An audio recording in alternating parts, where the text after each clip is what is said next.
In 2025, we saw the rise of the sub $100 market. And in the early part of the year, I was very excited because Game MT and Helligally had both upped the game by introducing a CPU from Allwinner, the Allwinner A523, one that we thought was going to really take us to the next level. But as it turned out, that CPU really didn't do that. Yes, we also had the T620, but that stayed above $100. It wasn't until recently, towards the end of the year, when we started to get some MediaTek CPUs and Snapdragons, and Mangmi launched the Air X, and that really set us in a whole new direction, followed by Ayaneo's Pocket Air Mini. And today we're going to take a look at those two giants, both great handhelds, and take a look and see which one ultimately is better of the two, or is it worth having both? Remember to hit that like button and subscribe so you never miss an episode. But let's dive in and take a look at the battle of these two sub $100 monsters and decide, are they both worthy, or does one really outdo the other?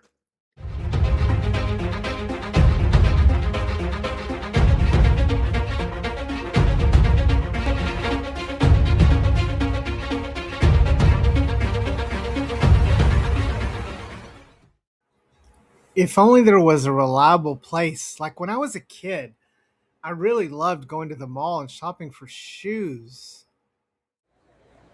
Can I help you? I am looking for a pair of those new Xbox Crocs.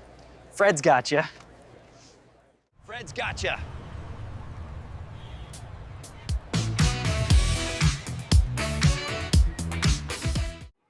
Yeah, like that place, Fred Locker. So come on down and get your.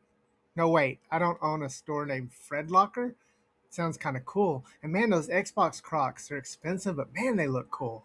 Hey, Deadheads, welcome to the channel. Or welcome to the channel for the first time, new Deadheads. Today, we're going to take a look at.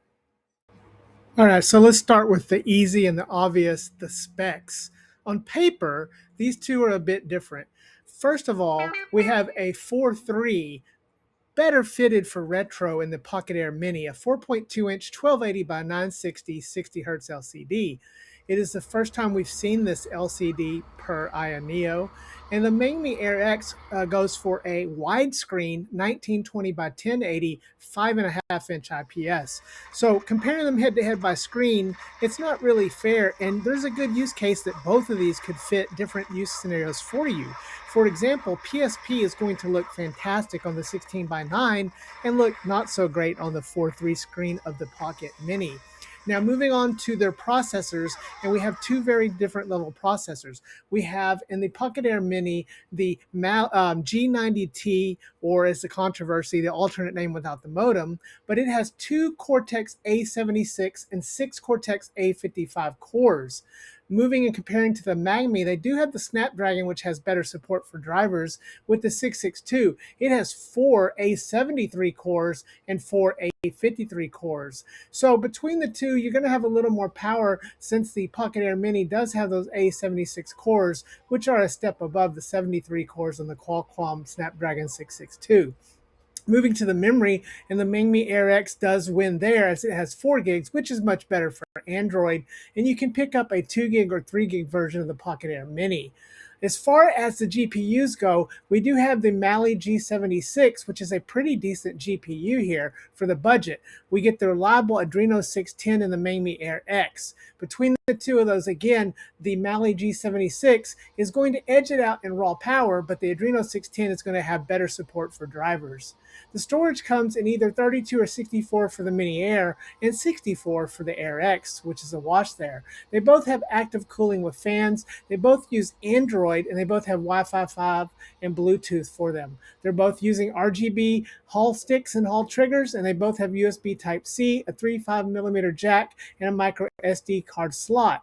So when you look at it on paper, it really comes down to the differences between that screen and also the CPU, with the Pocket Air Mini having a slight overall advantage with its newer architecture and more raw power, although the Snapdragon is hanging in there with its driver support.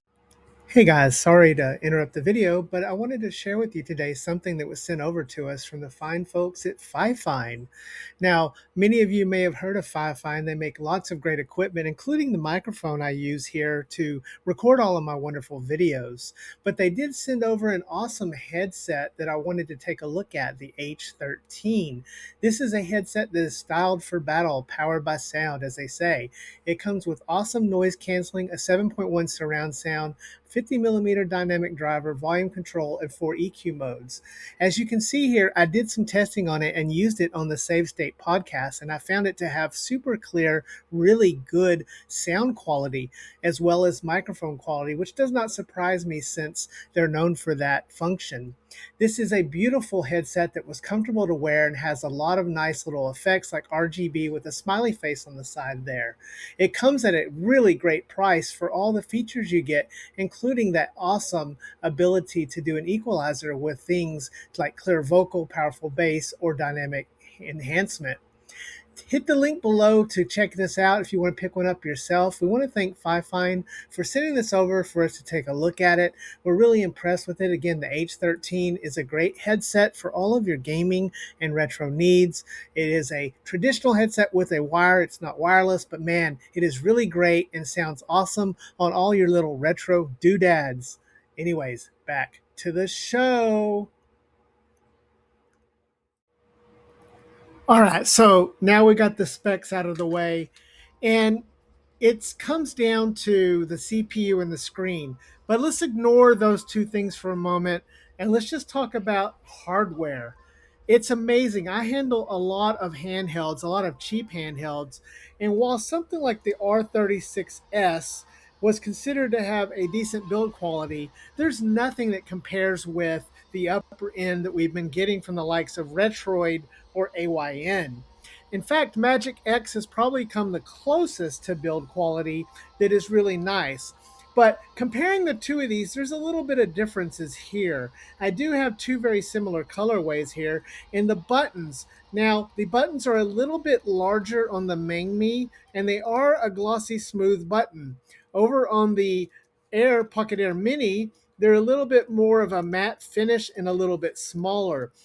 I do have to say, going head to head between the two, I prefer the bigger buttons on the Mangmi as well as the polished, smooth feeling of them.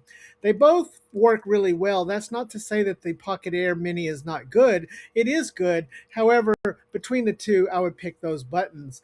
Moving to the D-pad, and I'm going to go the opposite direction. I prefer the D-pad on the Pocket Air Mini. It is just a little better. The Mangmi Air X has this slick little texture to it. It's a good size and it does pivot and rotate, although the Pocket Air Mini pivots and rotates just a little better. Moving to the sticks, and it's a wash because they're both very similar, and you can use the portal sticks that you can pick up in the link below. So that's not that much different. And then the extra buttons on there are very similar. Now, moving to the final thing, the shoulder buttons, and I give the edge to the Pocket Air Mini. The shoulder buttons on them are analog. They feel great. They have a nice design to them, and they're large and wide. They're a little bit flatter on the top. The L1 and L2, I'm sorry, LB and RB as they're labeled on both handhelds, are a little bit nicer and flatter on the Pocket Air Mini versus the Mangmi. Now, that's not to say the Mangmi doesn't have excellent triggers. It does have excellent triggers. It just feels not quite as good as the Pocket Air Mini. Now, holding them is another thing. The plastic on the Mangmi Air X feels fantastic. It feels really good and smooth and feels really solid. But once I got the Pocket Air Mini and picked it up, oh my, it is like a step above. I have to give the build quality of the Pocket Air Mini one step above the Mangmi Air X. Between the two overall, I think the Pocket Air Mini just barely edges it out with a superior D-pad, a form factor and shape that feels great, and a build quality of plastic that just feels nice in the hands. The truth is, either one of these is really great and excellent, and I think you would be happy with their form factors, which are quite different. You have a widescreen versus a 4.3, which is more compact. But that was what I'd say between the two.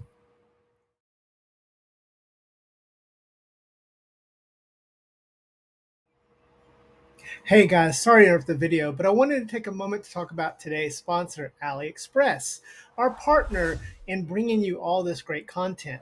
And I wanted to talk specifically about this. This is a cover for the Mangmi Air X. It is a perfect TPU see-through cover that is custom made and fits perfectly within the confines of that to add extra protection and give more life to your handheld. As you can see there, it snaps right on. It looks attractive. It's got a cutout with this texture to hold it to make it feel even better. It's just an amazing little thing that you can add to your Mangmi to take this device and make it feel even more premium. Anyways, hit the link in the description if you want to pick one of these up for yourself. We want to thank AliExpress as always for being our partner with this, and hit the codes, get one of these. It's great. Back to the show. Okay, so now let's talk about where the Pocket Mini, for me, has the slightest or biggest advantage, whichever way you want to look at it. Ayaneo has spent the last 5 years since they were founded, and really the last, I guess, 3 years since the original Pocket Air came out, they have spent perfecting and crafting their Android overlay. And one of the things that makes this handheld, the Air Pocket Mini, so great is that we get the same ecosystem you find on their higher end models like the Pocket S or the Ace. And that is amazing. The software is so well defined and so well developed and gives you so much linear and granular control over the handheld that it's become something that I miss on other premium handhelds such as AYN's Odin line. Now, Mangmi being a new company does have their own software ecosystem. And it's not really fair to compare the two head to head here because Mangmi is just starting out. But there's no doubt that between the two, the overall software experience is superior on the Pocket Air Mini. And we're getting a well developed software that is better than anything at under $100 that I can think of for Android, even with Magic X and their excellent developed system of the Dawn launcher ecosystem. However, Mangmi should not be counted out simply because they're newer and they don't have quite the depth of the software there. Their implementation of Android is robust and good and works pretty well. But overall, I'm going to give the edge to the Pocket Air Mini here because it just has an excellent software ecosystem that I find personally to be very, very good. And at the time of this recording, I should say that Mangmi does have the benefit of Gamma OS. So go check out our video on how Gamma OS can improve the Mangmi and make it much better. But as much as I love Gamma OS, I do think that Ayaneo does have a really good implementation for the Pocket Air Mini. Okay, so which one should you get? Or maybe should you get both? And I've thought a lot about this. First, let me be clear here. Neither one of these is really a PS2 machine.